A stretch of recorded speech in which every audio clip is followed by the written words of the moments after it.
Hi everyone, I'm Ira and I host the 101 podcast, which is where the world's leaders and innovators come to share their life lessons, their drive, and visions for our future.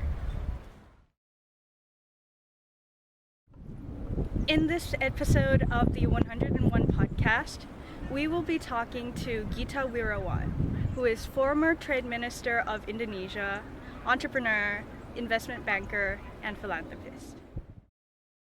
Can you tell us more about the central focus of your research while you're here? I'm working on trying to find the right balance between power and talent. I'm quite concerned with how an increasing number of democracies around the world are not able to democratize talent. When I say democratize talent, it means basically selecting talent based on merit as opposed to other things such as loyalty or patronage.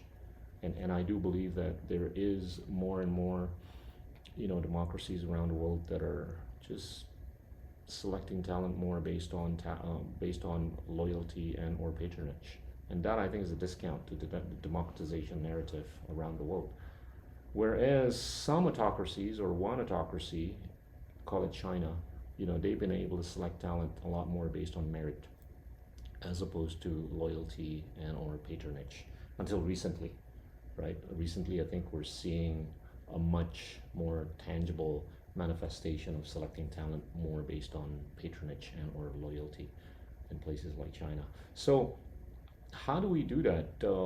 I think it involves, how do we democratize talent better? How do we select talent based on, meritocracy more than other variables? I think part of the effort, involves money or economics or the economy of a country, right? To the extent that your economy has limitations in not only growing, but in making sure that the money actually gets distributed to the hands of the many, then I think you'll have a tough time in, getting people to attain positions of leadership based on merit. It will be a lot more based on something else.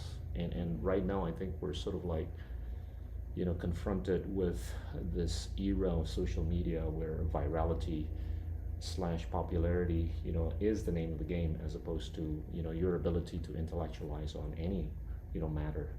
So if anybody would like to be, in a position of leadership in anything, be it academia, be it NGO, be it politics, be it policymaking, be it entrepreneurship,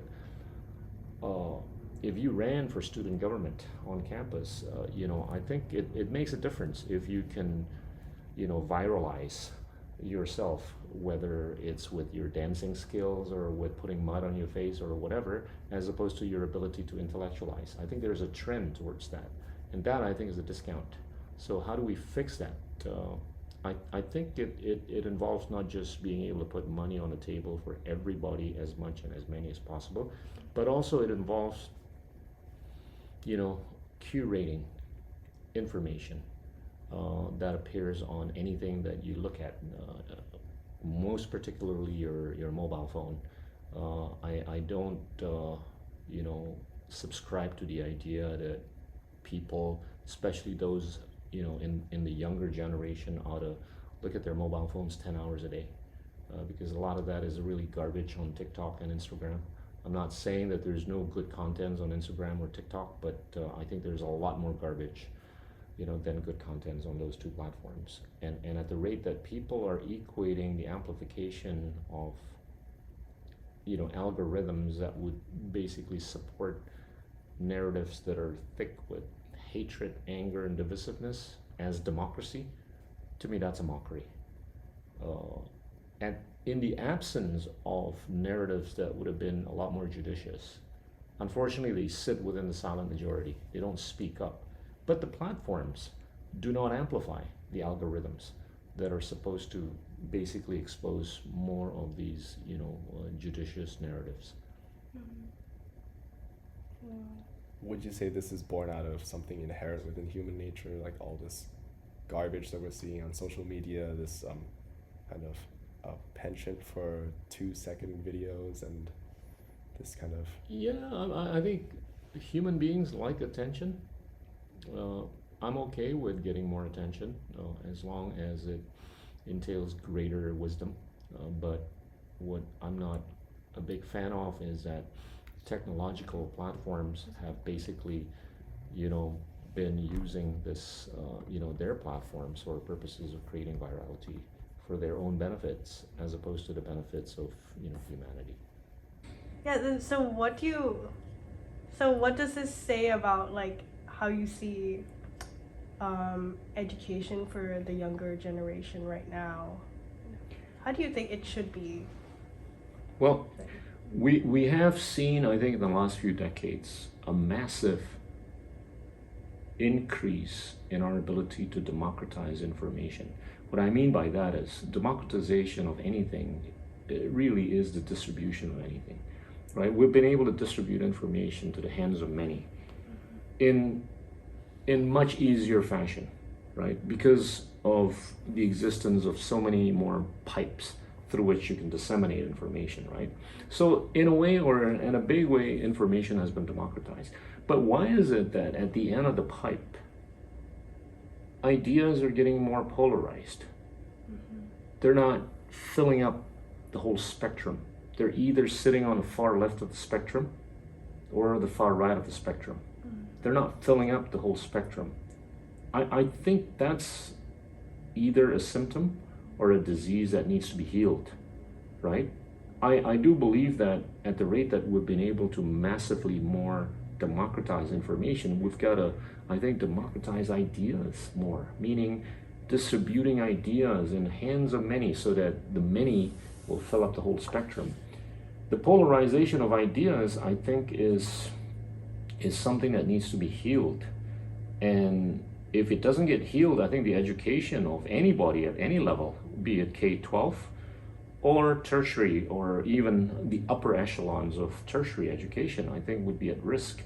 We've heard this argument, right, from famous experts, Jonathan Haidt, who's basically been saying that, it has affected, or social media, I think, has affected, at 3 levels. The kids levels, where, conversations are polarized already. At the intellectual level, where the left, they've gotten more to the left and they tend to over-intellectualize anything, and to the point where they appear condescending towards the right. And this is why we're seeing the right reacting in ways that, just keep appearing more and more odd, right, to people that are supposed to be in the center or on the left. And the third, I think, would be liberal democracy, where I think,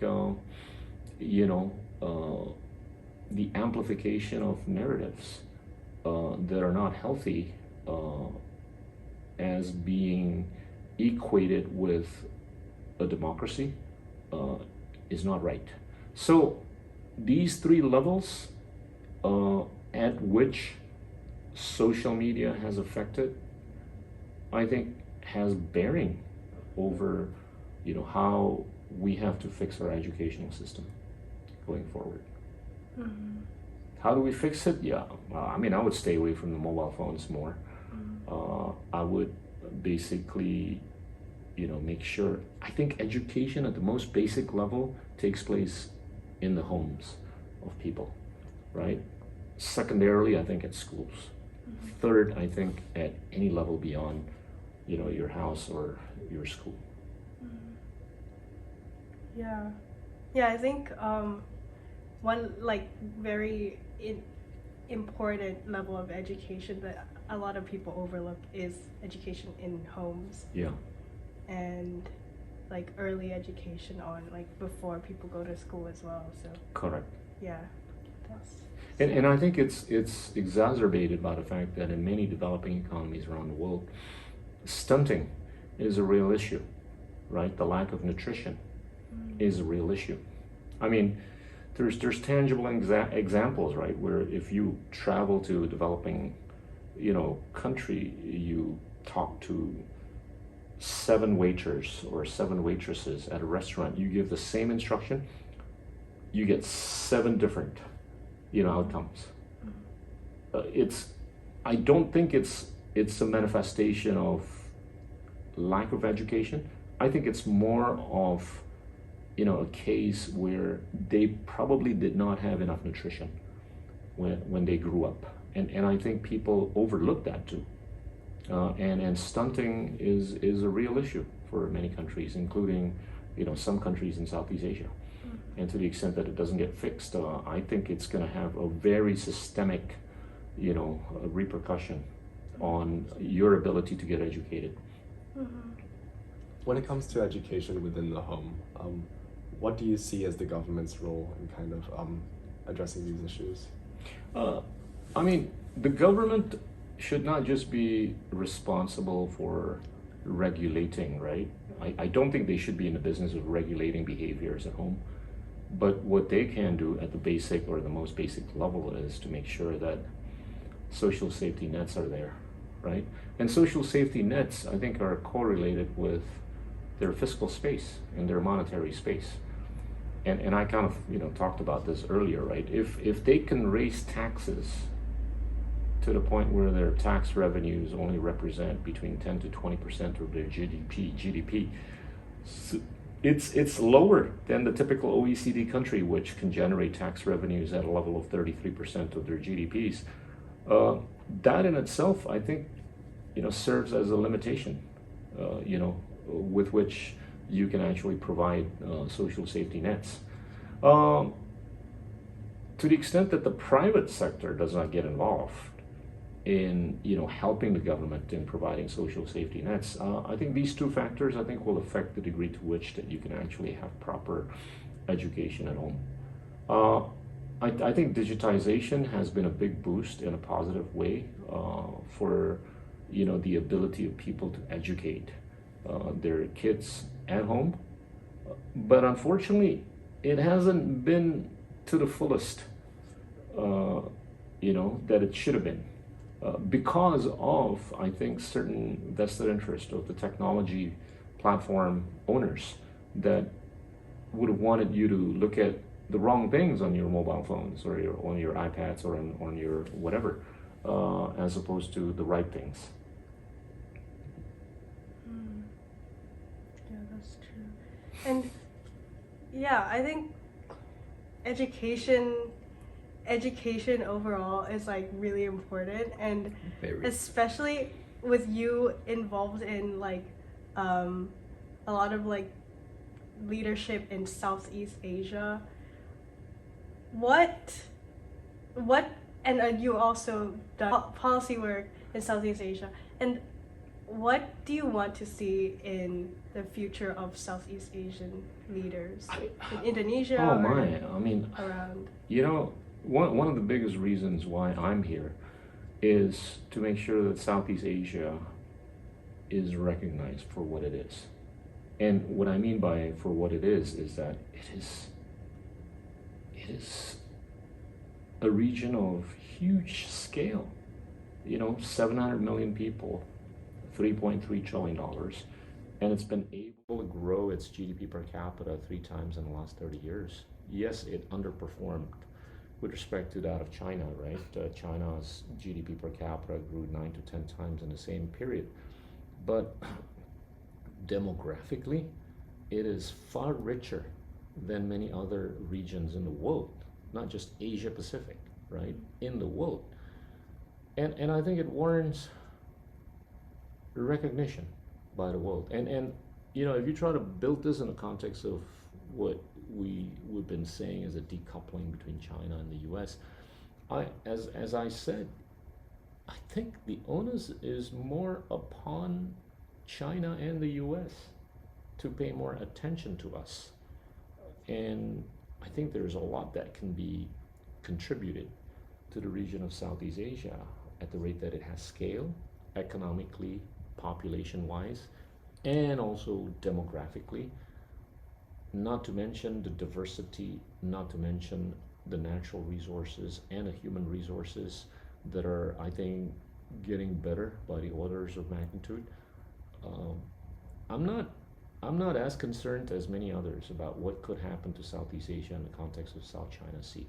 I'm not as concerned because I do believe that with the scale of 700 million people, you could actually have the kind of autonomy that you can show to the rest of the world, to the point where you can actually you're not gonna have to be pressed to the corner where you have to choose between one and the other. But they have to. The others, the outside world, I think would have to. I think try to influence, with whatever wherewithal they have, be it technology, be it economy, be it culture, be it social justice, be it whatever. Yeah. So what would like a prospective future leader have to do to like make this happen, or like attract like the US or China to like pay more attention? Well, if you take a look at the U.S., China, and a few other developed economies, there's a lot of liquidity within their systems. The liquidity amounts to about 90 to 100 trillion dollars, right? That's sitting in instruments that are not yielding high returns. If we're talking about the fixed income instruments, not the equity instruments, right? Until recently, they were earning less than 0% in Japan and the European Union. Why was it not democratized to other democracies around the world, right? And when I talk to people who are basically advocating for greater democratization in countries in Southeast Asia, and I go, okay, conceptually, ideologically, I think that's something that we can listen to, but ideology is not going to work if you can't put food on the table, right? So how about if we try to make this a little bit more pragmatic, right? I do believe that economics affects ideology as opposed to ideology affects economics. And to the extent that they want us to be a thriving democracy in Southeast Asia, but they're not democratizing monetary capital or economic capital to places where they want to see thriving more as a democracy, then I think it defeats the purpose. Then there's there's a hypocrisy within the conversation of wanting to see democracy thriving more. So this goes back to the earlier reference of this liquidity that is so prevalent at 90 to 100 trillion dollars, to the extent that this can get better democratized onto countries that really want to be thriving as democracies, then I think you've got a real chance. That's number one. Number two, you've got to make sure that the guys that are supposed to be managing this monetary capital in those respective countries, right, they can account for it, right? I mean, if there's no responsibility, there's no accountability, then it defeats the purpose also, right? So this is where I think you have to, it goes back to the earlier point of making sure that talents are selected more based on merit as opposed to patronage and or loyalty. I do believe that to the extent that talents are selected more based on meritocracy, I think the ability to manage monetary capital for purposes of everybody in the system will be enhanced. I think an example of this is really Singapore. Singapore, I think, has been able to put food on the table for everybody, whether you're Malay, Indian, or Chinese, or Eurasian. And they've been able to maintain multi-ethnicity, multi-race, multi-religion in a way that I think should be exemplary for many people. And they've been able to educate their people in a really good way, and have been able to project their presence not just to the Southeast Asian region but also to the world. Their soft power, I think, is a manifestation of how they've been able to educate, put food on the table, and attract money from all over the world, irrespective of ideology. What is it about the rest of these Southeast Asian countries that has made us gone under the radar for so long? I mean, we need to speak up a little bit more. We got to get more Thai spokespersons. We got to get more Bruneian spokespersons. We got to get more Laotian spokespersons. We got to get more Cambodian, Malaysian, Thai, Indonesian, Myanmarese, and all the rest. Unfortunately, in Southeast Asia, you tend to see more and more Singaporeans speaking up to the world, right? And I'll just be very candid about this. I think it should serve as an inspiration, for all of us. Look, I think we got to speak up for not only ourselves, in different respective countries, but for the region. And when you go meet up with somebody in Europe or somebody in the U.S. when they want to, get some feedback or inputs on Southeast Asia, chances are they'll probably call a Singaporean and ask what's happening. I think they should be calling a Thai, they should be calling a Malaysian, they should be calling an Indonesian to get a view on Southeast Asia. I gotta say that, Indonesia, at the rate that it represents 43% of Southeast Asia's economy, 43% of Southeast Asia's population, he or she should be the first one to be called, right? For feedback on what's happening in Southeast Asia. I don't think that happens. And I think it's homework upon us for the Thais and the Indonesians, the Malaysians, and the rest. Mm-hmm. So I think that's what it takes for Southeast Asia to be recognized a little bit better than before. I would say this though, with a grain of optimism. When I came here 5 or 10 years ago, it would have been a lot harder sell than it is today to talk about Southeast Asia. So that's a good thing, right? At the rate that we're seeing unicorns and decacorns that have been coming up, blossoming in Southeast Asia, and have been supported by money that came from Silicon Valley and many other parts of the developed economies. So I think the recognition is increasing, but I think it needs to be elevated to the levels where people talk about India or China. Mm-hmm. We should be in that same class, because 700 million is not small potato, right? Yes, it's not 1.4 billion, but that's pretty close to 1.4 billion. Mm-hmm. Yeah, and so with your experience doing policy work in Indonesia and leading Indonesia, what do you think in the past 10 years we did well, Indonesia did well, and what advice would you have from your past experience to future political leaders in the area? In Southeast Asia? Look, I think what gets lost in the air is our ability to stay peaceful and stable. And I alluded to this earlier, right? For the last 2,000 years, as much as we would have been graced by Hinduism for 600 years, Buddhism for 400 years, Islam, colonization, Christianity, independence, democratization for the subsequent 600-700 years, there's very few casualties.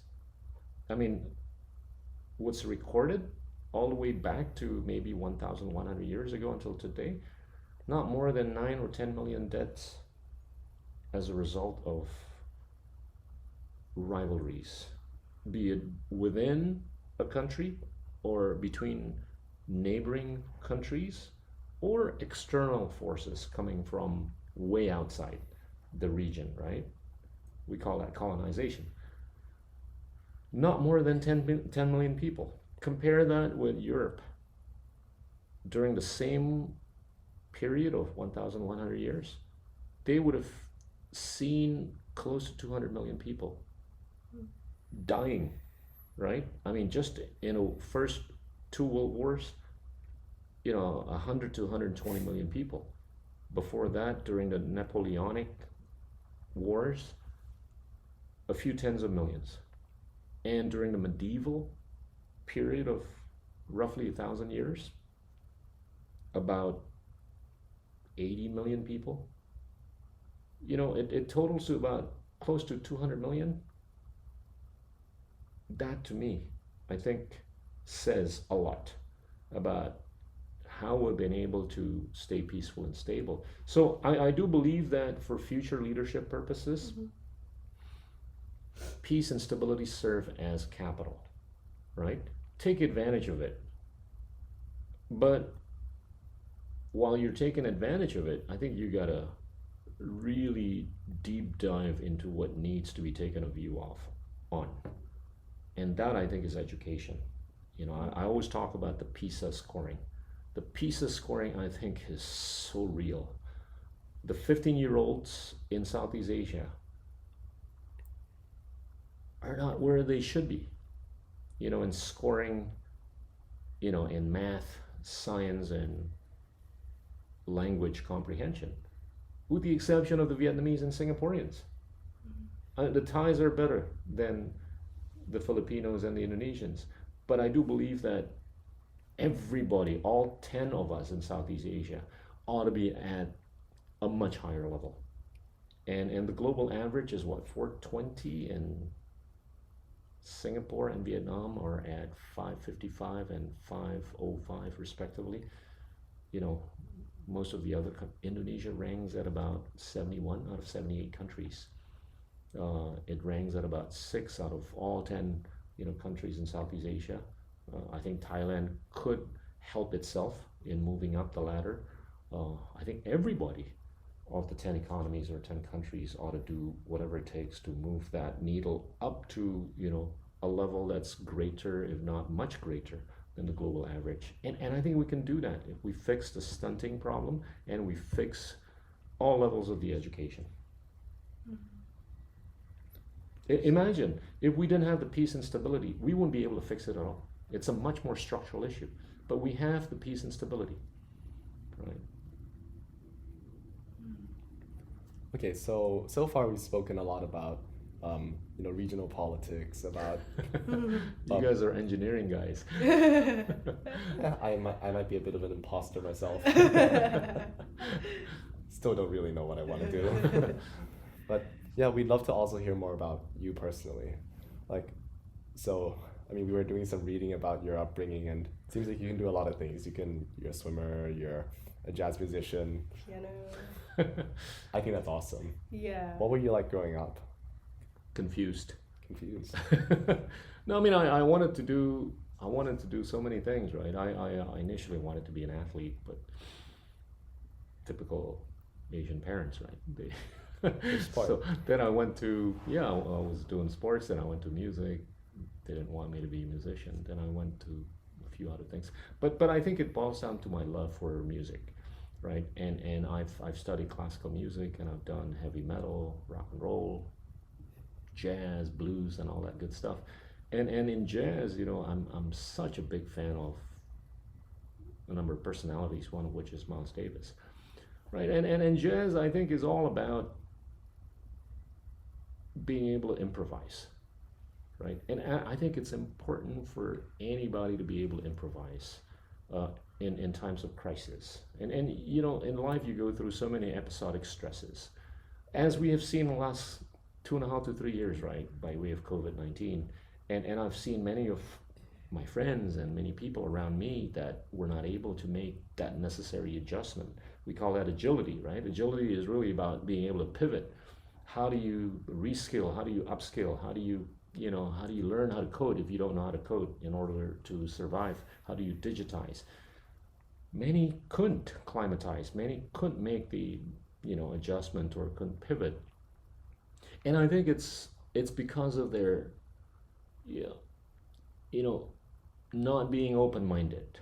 And I always tell everybody around me, you try to be open-minded. And I think open-mindedness really is sort of like improvisation. And that's really, my philosophy in life, that I think, you've got to try different things. And I've raised this, a few times in the books that I've read. You've got the Malcolm Gladwell school of thought, and you've got the David Epstein school of thought, right? Malcolm Gladwell, basically would advocate that you specialize early, right? Epstein, through his book The Range, would advocate that you're better off being a late specializer. So it's okay to actually specialize late, but by that time you would have been exposed to so many other things that I think allows you to mitigate long-term risk better. That allows you to be sensitive to blind spots a little bit better than not being able to multidimensionalize. So, and that goes on with like, I think it blends well with like your journey in life, I guess. So you went from like banking, private sector to like the government, and now like scholar. What like was your overall inner compass in life? What was your goal, and like what propelled you to move from different Curiosity. I'm generally a curious person with respect to anything around me. And that I think, and I always pinch myself to stay open-minded, or as open-minded as possible. I think if you can stay open-minded, I think it allows you, or gives you better survival instincts. And that sort of like is within me. I could change, right, from what I say, but that's what I can say right now.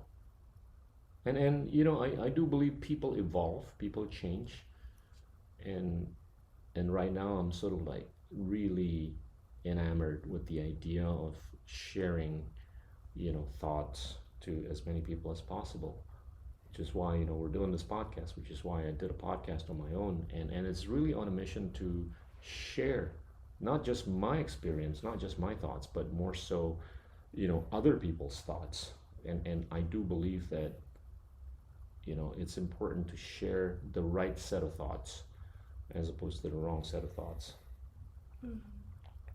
So I think from doing some background research, there are about 3 main phases in your life, but how would you like kind of just like how would you group them together? Okay, I grew up in Indonesia, then I went overseas, right? I grew up in Bangladesh and India thereafter. Then I came over here to the United States. I thought that the adventurism that I went through during those early years really opened my eyes. I would regard that as a first phase of my life. And the second phase of my life is where I really struggled to survive, right? And to make ends meet while I was here schooling, for my undergraduate degree, and shortly thereafter, it was grueling for me to be able to survive, and that took me to a different level of survival, right?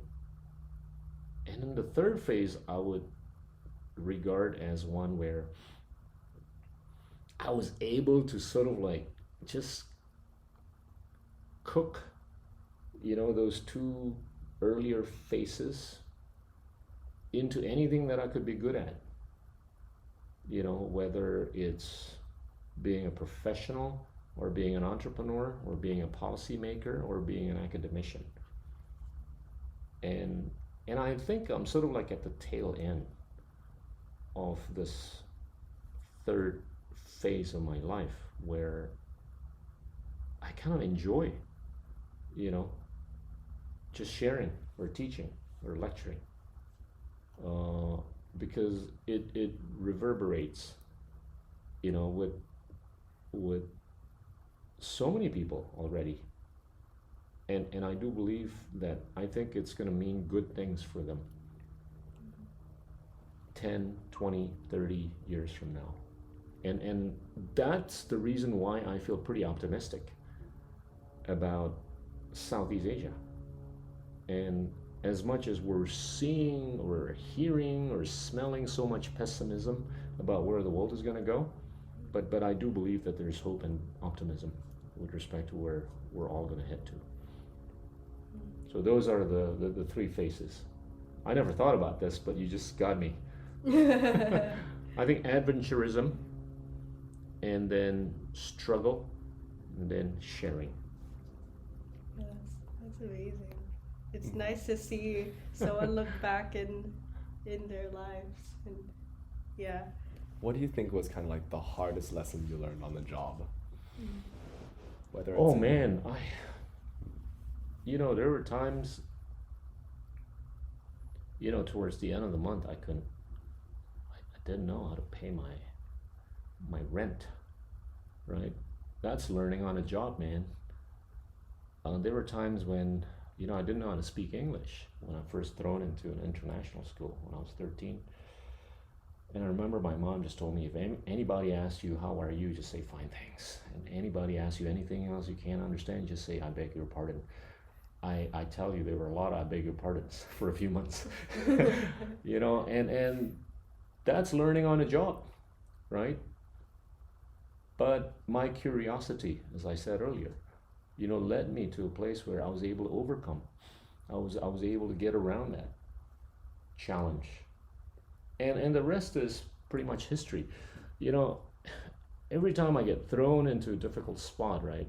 I mean, a lot of people, I think, were skeptical as to whether or not I was going to be able to survive as a policymaker. And the optimism with which I walked into it was driven by the experiences I had gone through when I was a kid.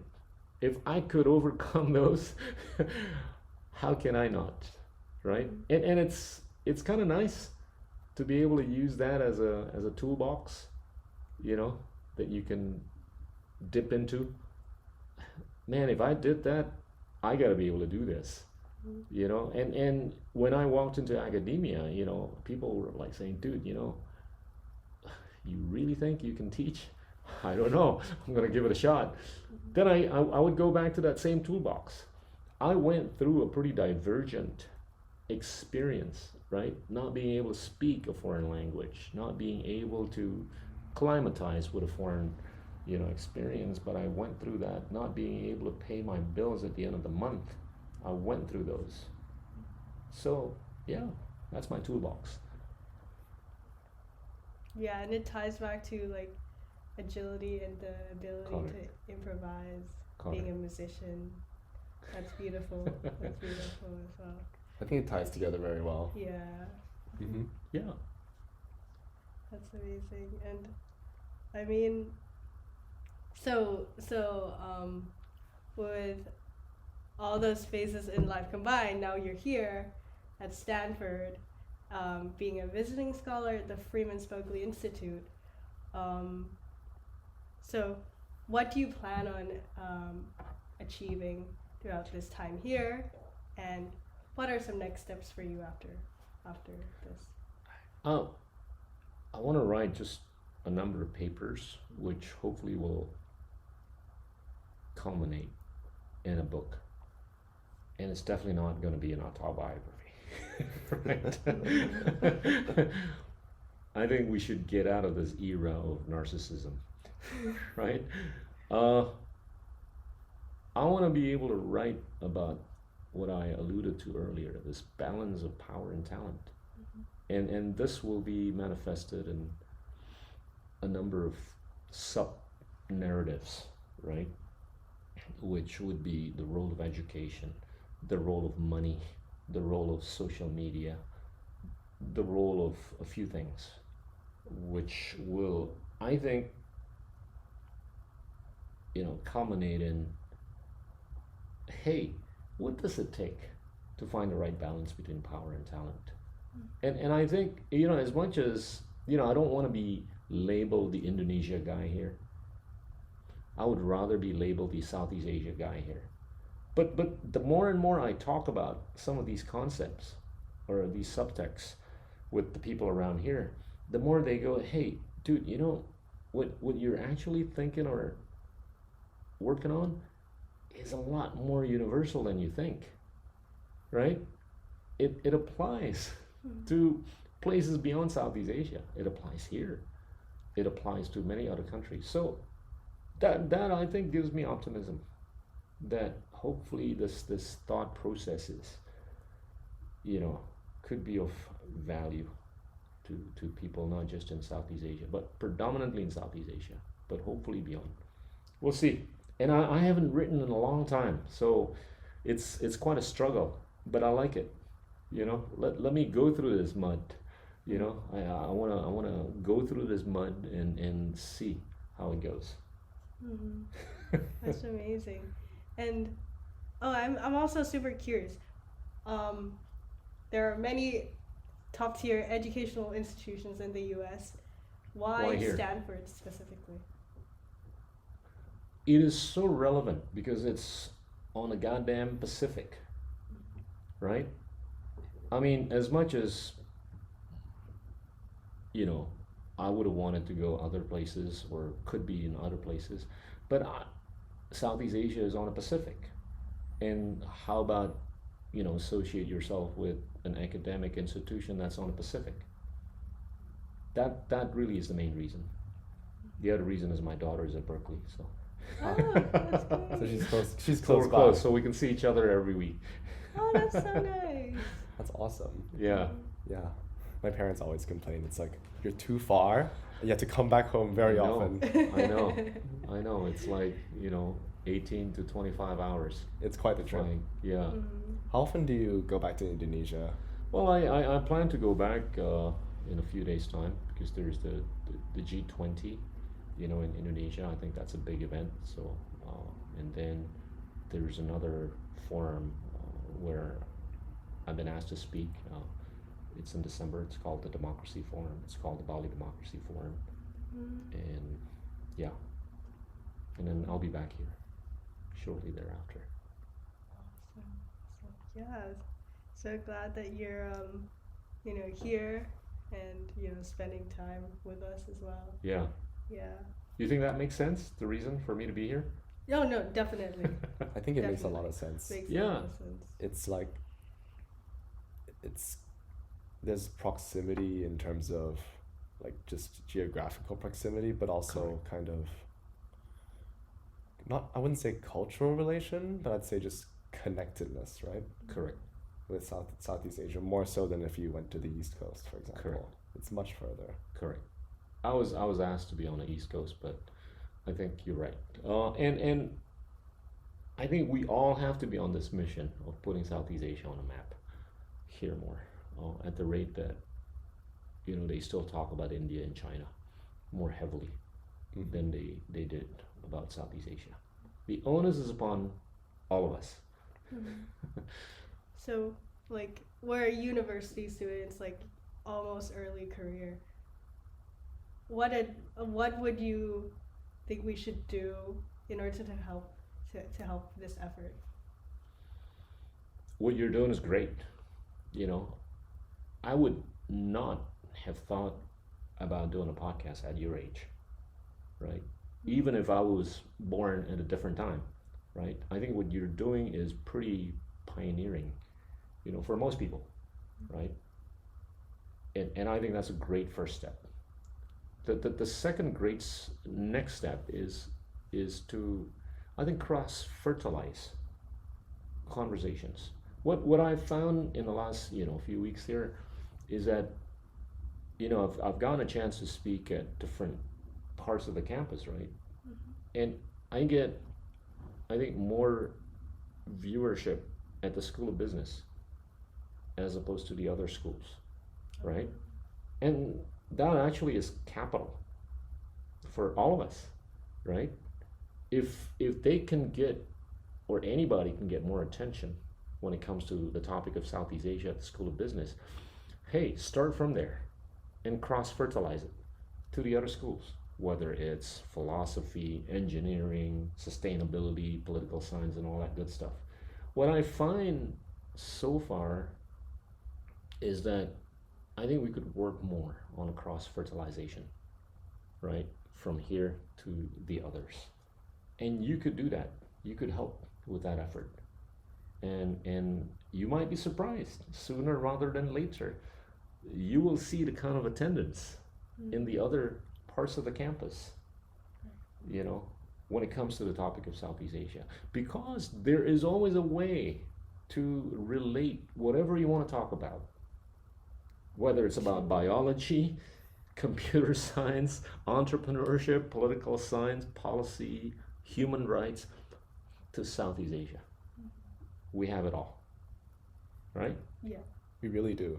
Yeah. So I think that's kind of cool if we could cross fertilize it. And I make it a point every day. I go divergent. Like today, I'm going to meet up with 3 different people from different parts of the campus. Sometimes 5. And it's okay. Sometimes you might just end up, you know, the conversation in 10 minutes, but sometimes 2 to 3 hours. And it's usually it's I'm not saying it's as short as 10 minutes, but it's way shorter than some of the others. But if you find this conversation to be shorter, it's actually a good observation. This is where I got to work on more. Right? Yeah.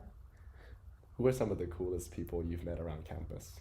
Oh man, I've talked to somebody in geology, somebody in human rights, somebody in the business, somebody in engineering, somebody in biology. Really, really interesting stuff. And for some reason, we just hit it off. You know, we may not necessarily start off with the topic of Southeast Asia, but I would make it a point. Plug it in. Exactly. Whether it's minute 13 or minute 27 or minute whatever, just stick it in. And ooh, I think that's kind of cool. I think there's always a really good kind of segue into Southeast Asia, and that just kind of shows how natural it kind of fits into everything. Yeah. Yeah, I mean, we've been in a couple classes, and like we've been asked to write essays on certain topics, even though Done we some think essays. we've written a lot of essays, and there always seems to be a really good way to tie it back to Southeast Asia. Yeah. Absolutely. I've been noticing that too. Absolutely. Talk about anything, man. You can talk about artificial. Yesterday I was talking to this artificial intelligence expert, right? He's been working on this for the last 20, 30 years. And I got him excited about Southeast Asia. And I said, dude, you know, we're just users, if not enablers. We're not creators, right? You've been creating this damn thing. Don't you think it's kind of like cool if you start thinking about how to get Southeast Asia to escalate itself from being an enabler to a creator? It may take 5 months or it may take 15 years. I don't know. You're the expert. And he just pinged me last night. Dude, I think I'm going to make a trip to Southeast Asia. Whoa. That's awesome. You know, when do you think makes sense? I think it'll make sense when you're there or if you're there. You know, I got him excited. Mm-hmm. You know, and I, you know, there's differential applications, right, of anything, right? When it comes to artificial intelligence, you know, you're probably at the, you know, autonomy stage, right? Creation, here enabling and consumption, right? Hey, you know, and we hit it off. So that's one topic that you could get people excited with, you know, with respect to Southeast Asia. And there's other topics that you can get anybody excited about Southeast Asia. And I'm in a camp that believes that, you know, Southeast Asia is going to be low tech for a long time. But no reason for us not to provoke conversationally, right? The possibility of going from low to high. Yeah, and I think it's a really important point that you brought up about like going from being users of things to being creators. Right. Because that's when innovation happens, and that really mobilizes our region. Correct. So that's a great point to think about, and you know, for future leaders listening out there, you know, if you want to change education, make people like become entrepreneurs. Right. Like Because start that's where you get things. value added and everything. That's Absolutely. additional income to people. Yeah. Absolutely. Yeah, if you take a look at some of the reports that are coming out of here, the delta economically in the 5 areas of disruptions, right? Be it artificial intelligence, genomics, energy storage, blockchain, and robotics. Half of that, or the whole thing, with regards to those 5 disruptions, would be about $200 trillion in the next 10 to 15 years. Half of that is artificial intelligence. And I go to this guy, dude, don't you think that $100 trillion ought to relate to some extent to Southeast Asia? Damn right, he goes. Hey, it could even be more than $100 trillion, worth of delta, if you were to infuse Southeast Asia into that. So, in the context of a $3.3 trillion economy for Southeast Asia, just a bit of that $100 trillion worth of delta in artificial intelligence would mean a lot, right? So, yeah. Then we can talk about blockchain, we can talk about genomics, we can talk about energy storage, we can talk about robotics. Those can actually, be related to, the day-to-day stuff in Southeast Asia. But it requires us to be relevant in the conversation. Absolutely. Absolutely. So you go out there and, provoke.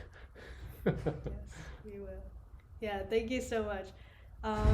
We had so many interesting conversations today, and I also wanted to kind of wrap things up with more personal kind of views from you and your life. So there's one question that really is interesting to me when I ask people. So, what mattered most to you 30 years ago, 10 years ago, and now, and how has it changed? 30 years ago was just about the time when I forced myself to start thinking long term. It's so coincidental you mentioned 30 years, because the mid-90s was almost 30 years ago. Would have been the time when, just by way of having discussions with people more senior to me, and I got to thinking, I need to start thinking long term. Until that time, I was just thinking, what do I need to do to make money, right? So that I can live happily ever after in the next 6 months, right? But then I forced myself to start thinking 10 years down the line, 20 years down the line. That was, I think, the transition or the evolution within me that made me the way I am. What was your long-term vision? Oh, what would it take for Indonesia to be cool? What would it take for Southeast Asia to be cool? What would it take for Asia to be cool? What would it take for the world to be cool? I started thinking like that in the mid-90s for some reason. And that just kind of affected everything that I did on a day-to-day basis. Even though at that time I was still a banker, then I became, an entrepreneur. But every day I think like that. And it's helpful. And which is why, I'm involved with quite a number of startups. I in board meetings, I tell them, focus on a main course, not desserts or appetizers. I mean, it sounds like what everybody else is saying, in Silicon Valley, but it's true. And I see so many people just being focused on appetizers and desserts. And when you start thinking about what matters in the long run, as in the main course, I think it entails longevity in what you're doing, and I can draw the line between those that keep thinking about appetizers and desserts with those that have not been able to pivot, with those that have not been able to show the kind of agility needed to survive. It's a pretty tangible straight line. So, yeah, that was the transformation. Wow. Yeah. I think what I'm doing here matters for the long run, right? Yeah. In every bit possible, right? But if I know that I'm going to make a little bit of a dent in a positive way, I'm okay with that. Yeah. I think that's really inspirational. Thank you so much. Thank you. And Thank you. Thank you so much for giving us your time today. It's a pleasure, Nachat and Nita. Yeah. Yeah, it Keep was. at it. Keep at it. You guys are doing a good job on this. Thank you so much. Yeah, today's conversation has gone in many directions, inspirational, and also we learned so much from it, and I hope everyone else will as well. Good luck with your studies and your mission. Thank you. Thank you. All right.